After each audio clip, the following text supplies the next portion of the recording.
Representative Oberlander. Thank you, Chairman. Secretary Moyer, thank you for being here this afternoon. I'd like to go back to the subject of community banks. And over the past few years, they've really been overwhelmed with the amount of new regulations and rules from the federal government. Recently, I had read that the Frank-Dodd Act of 2010 had approximately 175 out of 279 deadlines missed. And given that information, I'm sure that our banks are still spending money and gearing up for those regulations. I also understand that the Community Lending Enhancement and Regulatory Relief Act, as presented by Congressman from Missouri, the purpose is to give our community banks some relief.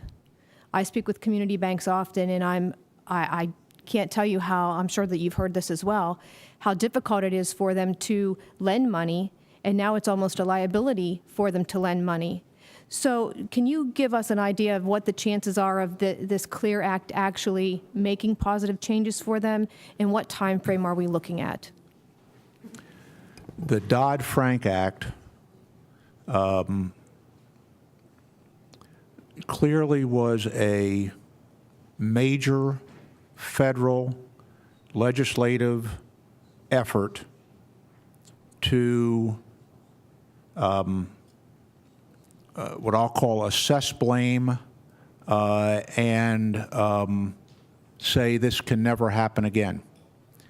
I think any legislation that is created under that pressure, as the economy does recover, perhaps are going to have more unintended consequences than intended consequences.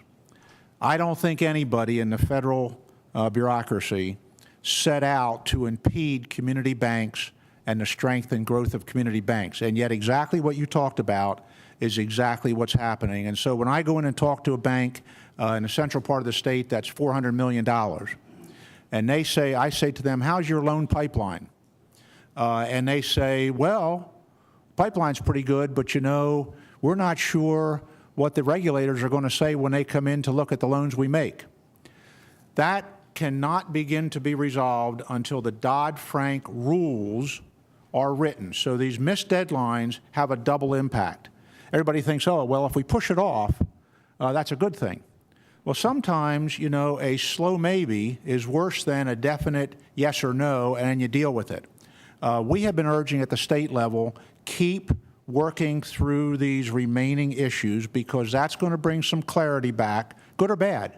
And then the boards are going to know how to move forward. I do not expect that we're going to be through the Dodd-Frank regulations probably for another 2 years. Sad but true. Well, that is sad, but thank you for your information and your answer. Thank you, Mr. Chairman.